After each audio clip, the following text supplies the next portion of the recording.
What's up, y'all? It's your boy eBay Fight Predictions in the building. Yo, what is up with this lighting? I'm sorry, y'all. Um, did yeah, it's gonna be dope, man. I'm gonna be breaking down Stephen Wonderboy Thompson versus Geoff Neal. Sorry for the weird introduction, but it is what it is. I love this fight. We were supposed to get Hamzat Chimaev versus Leon Edwards as our main event, but we ended up getting this. That's how stacked this card is. That we could get this kind of fight to be the main event, and I'm pretty sure they're going to be fighting 5 rounds. But you already know me. Let's get to the stats and let's talk about this fight. Stephen Thompson is the number 5 welterweight in the world, 15-4-1. Fights out of South Carolina, age 37. That's something to look at. Height 6 foot, and a reach 75, which is interesting. Geoff Neal, 13. I think he's the number 10 welterweight. Let me check the rankings. Yeah, he is either 10 or 11. Where you at? Rankings.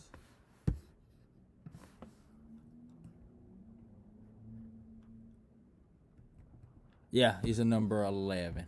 So he's number 11. Fights out of Dallas, Texas, age 30. So it's like 7 years of age difference. He's 5'11", and he has a reach of 75. So in terms of like height and reach, there's no really big difference. I think they're kind of manageable there, and it's easy work for both of them. So they're well matched. But if we look at notable wins for Thompson, man, Thompson, bro.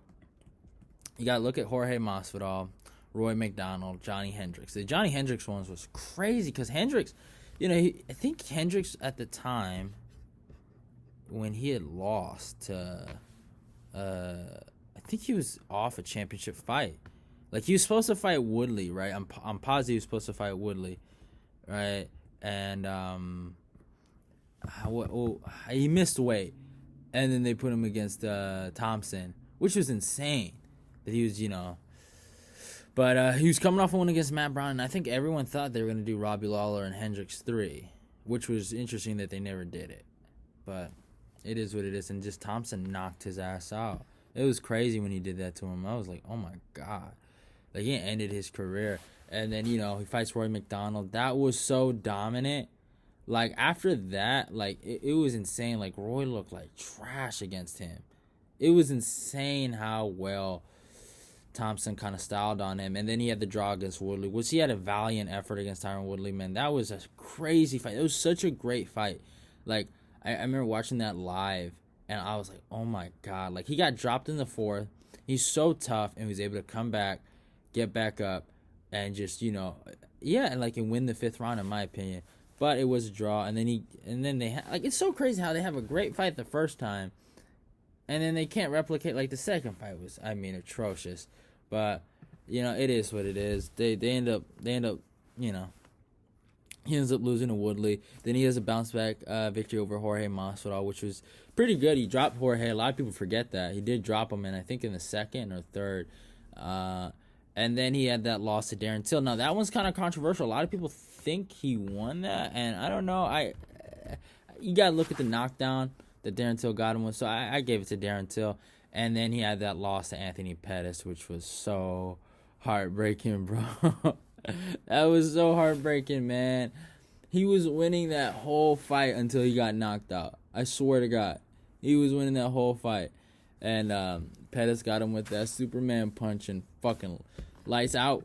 But, it is what it is. And then he had that comeback performance. It wasn't really a comeback, but, like, when he came back, you know what I'm saying? Like, when he competed again, he had a great performance. Vintage Wonder Boy against Vicente Luque. He styled on Luque. I thought they should have stopped it. Luque looked like he did not want to be there in the 3rd round. He was beating the shit out of him.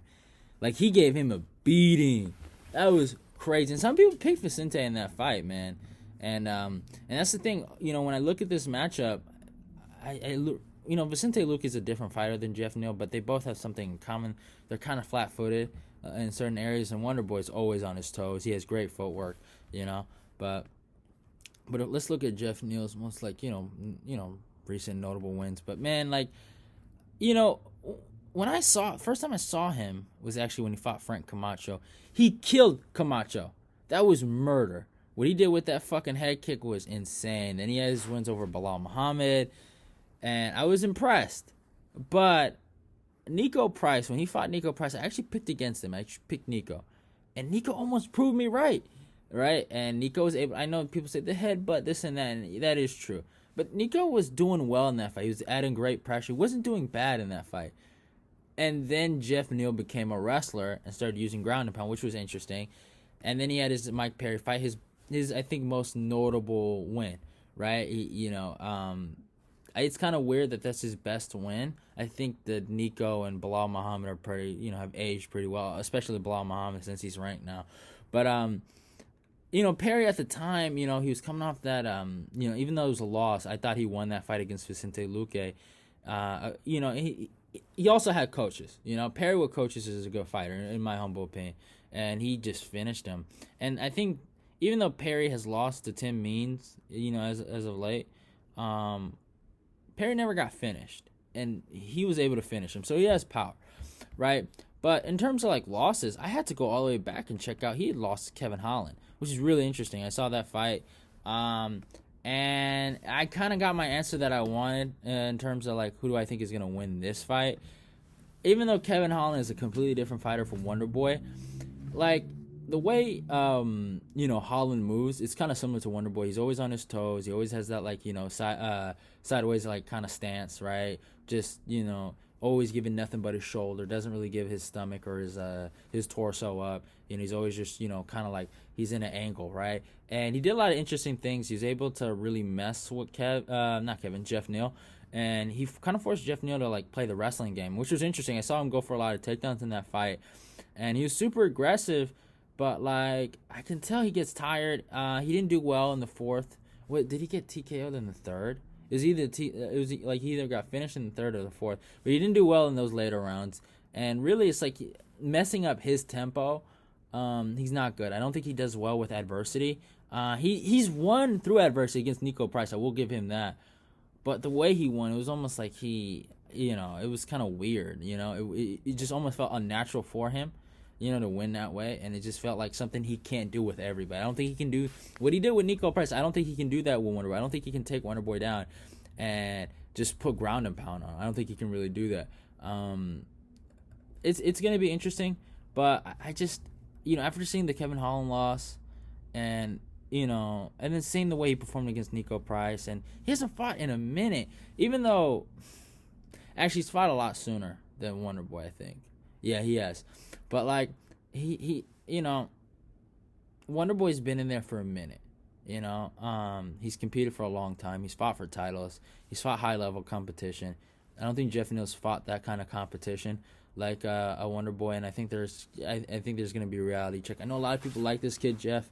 I would say they kind of overrate his abilities. I hear dark horse all the time. Yet, if you're a dark horse, you're kind of supposed to be on the underground. Not a lot of people are supposed to be talking about you, but I hear more people talking about this cat than I hear people talking about Vicente Luque, which is insane to me. I think Vicente is that was the fight to make, in my humble opinion. Him and Vicente, Geoff Neal, right? I think Vicente would break Geoff Neal. And that's my humble opinion. I think what makes this really dangerous for Wonder Boy is that he has a knack. Well, it's not a knack, it's his style. He keeps his hands really low. And I usually, even in the Vicente fight, Vicente was throwing heat at him, and he was hitting the back of his head. He was hitting his chin, but he held up, right? I would wish that fucking Wonder Boy would keep his hands up whenever he's in the pocket with somebody, but he doesn't do it.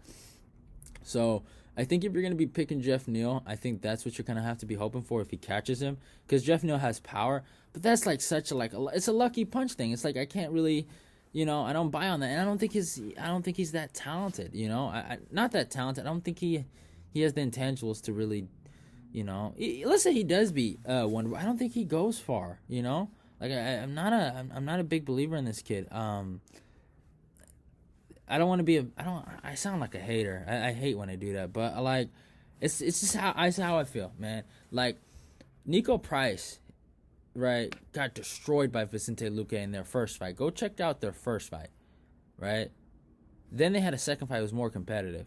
But you look at what Nico was able to do with Geoff Neal, And I like Nico Price. He's one of my favorite fighters to watch. He's a fun fighter to watch, but he is no like fucking like he has. I don't know what his aspirations are, but I don't think he has title aspirations, right? In terms of and I don't think he's gonna get there. But like for a guy like that to do that to you, I don't think Nico Price would do that to Wonder Boy. Honestly, if I'm being honest, I don't think he's gonna do that. But it's just hard. But yeah, it's like that's the only way I can see Geoff Neal winning. I think Wonder Boy takes this by decision. I think he's gonna style on him.